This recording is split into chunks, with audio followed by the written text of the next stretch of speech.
আজি আমাৰ দতমা দাওহাৰু মুংজং ট্ৰফি নামৰ যেটো নেশ্যনেল লেভেলৰ ট্ৰফি আছে প্ৰত্যেক বছৰে আমাৰ এটা ইয়াত অৰ্গেনাইজিং কমিটি আছে তেওঁলোকৰ প্ৰচেষ্টাত তেখেতসকলৰ উদ্যোগত আমাৰ এই ডাসা ফিল্ডত ফুটবল প্ৰতিযোগিতা আমাৰ শ্বহীদবিলাকৰ নামত আয়োজন কৰা হয় আপোনালোকে জানে আমাৰ ইতিমধ্যে চেটিউল আনি আন্দোলন হৈ গ'ল বড়োবিলাকৰ মাজত বড়ো জাতি গঠনৰ কাৰণে প্ৰত্যেক ৰাজ্য দাবী কৰি আৰু সেই আন্দোলনৰ সময়ত আমাৰ বহু বড়ো যুৱক যুৱতীসকলে বড়ো ৰাইজে নিজৰ নিজৰ মূল্যৱান জীৱন তেওঁলোকে বলিদান দিছিলে আৰু এখেতসকলৰ স্মৰণাৰ্থে লগতে আন্দোলনৰ বিষয়ে নতুন প্ৰজন্মৰ মানুহবিলাকে যাতে জানিবলৈ তেওঁলোকে সুবিধা পায় ইয়াৰ কাৰণে শ্বহীদসকলক অমৰ হিচাপে ৰখাৰ স্বাৰ্থতে আৰু আন্দোলনটো ইতিহাস হিচাপে জীয়াই ৰাখিবৰ স্বাৰ্থতে আমাৰ এইবিলাক ঠায়ে ঠায়ে গোটেই বড়োলেণ্ড অঞ্চলত আমাৰ শ্বহীদবিলাকৰ নামত এটা ট্ৰফি প্ৰতিযোগিতা হয় আৰু এই ধৰণৰ ট্ৰফি প্ৰতিযোগিতা দতমাত আজি ২৭ বছৰ ধৰি ইয়াত আয়োজন কৰি থকা হৈছে আজি এই ট্ৰফিখনৰ যিটো আৰম্ভণিৰ খেল উদ্বোধন কৰিবৰ কাৰণে আমাৰ আয়োজক কমিটিৰ পৰা মোকে তেখেতসকলে নিমন্ত্ৰণ দিলে আৰু এই হিচাপে মই আজি উপস্থিত হৈ এই ট্ৰফিখন মুকলি কৰি দিলোঁ মেলখন মুকলি কৰি দিলোঁ আজি আমাৰ শালবাগান ক্লাবৰ পৰা এটা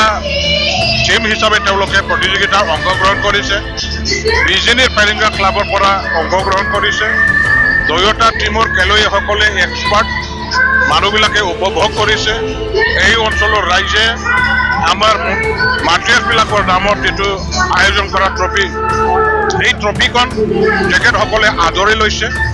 এই ট্ৰফিৰ খেল আমাৰ নেশ্যনেল পৰ্যায়ৰ ট্ৰফি হৈ গ'ল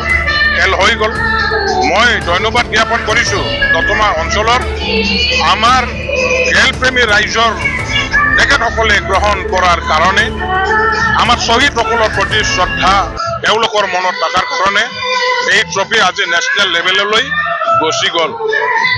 অঞ্চলৰ ৰাইজৰ আদৰ যত্ন সঁহাৰি তেওঁলোকৰ গ্ৰহণৰ কাৰণে আমাৰ এই প্ৰত্যেক বছৰে দাওহাৰু মুংজং ট্ৰফিৰ আয়োজকসকলে এই ট্ৰফিখন পাতিবৰ কাৰণে আজি তেওঁলোকে সুবিধা পাইছে আগলৈও তেখেতসকলে আমাৰ এই ধৰণৰ ট্ৰফিৰ প্ৰতিযোগিতা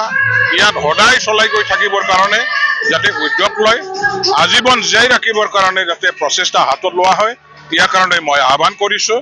আমাৰ এই বড়োলেণ্ড অঞ্চল সঁচাকৈ খেল আমাৰ জগতত যথেষ্ট আমাৰ হেৰি আছে কি কয় বহুত ভাল এটা পৰিৱেশ আছে বড়োলেণ্ড অঞ্চলৰ পৰাই ভাল ভাল খেলুৱৈসকলে আজি প্ৰতিটো খেলত আমাৰ মেডেল বিজয় কৰি আনা ইয়াৰ ৰেকৰ্ড আপোনাসকলে নিশ্চয় পাব দতমা অঞ্চলৰ মানুহবিলাকে ফুটবল টিমৰ প্ৰতি বহুত তেখেতসকলৰ ভাল পোৱা আৰু ইয়াৰ লগত জড়িত থকা ইতিহাস আছে আৰু ইয়াৰ কাৰণে এই খেলখনত প্ৰতিযোগিতাত উপভোগ কৰিবৰ কাৰণে অঞ্চলৰ ৰাইজে চবে ইয়াত অংশগ্ৰহণ কৰে উপস্থিত হয় মই সকলোকে ৰাইজৰ এই আদৰ যত্ন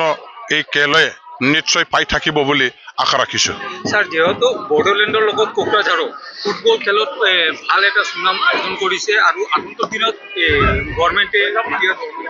কি পদক্ষেপ ল'ব এইটো খেলটো আৰু আগুৱাই লৈ যোৱাৰ চাওক আমি গোটেই বড়োলেণ্ড অঞ্চলত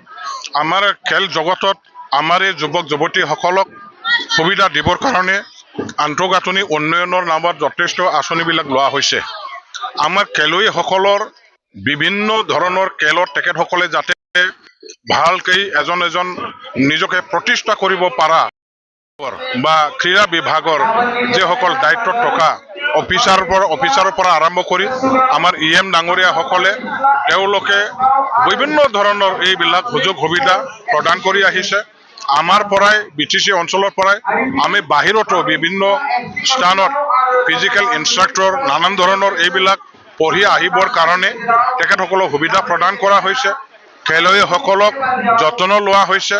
আৰু খেলুৱৈসকলে যাতে বিভিন্ন ফিল্ডত পাকেট হ'ব পাৰে ইয়াৰ কাৰণে যে যথেষ্ট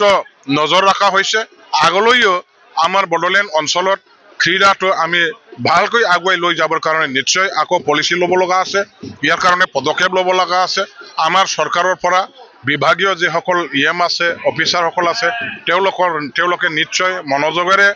নজৰ ৰাখিব কাম কৰিব আৰু মই ভাবোঁ মণিপুৰৰ নিচিনাকৈ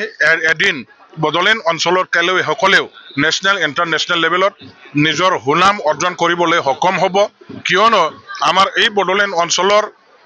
যিসকল খেলুৱৈ আছে যথেষ্ট প্ৰত্যেকটো খেলত আমাৰ সাফল্য মানে কি কয় সফল হ'ব পৰা তেনেকুৱা ধৰণৰ শক্তি তেনেকুৱা সামৰ্থ্য আমি দেখিবলৈ পাইছোঁ আৰু সেইবিলাক বাস্তৱত আমি সফল কৰিবৰ কাৰণে চৰকাৰৰ পৰা আমি নজৰ ৰাখিম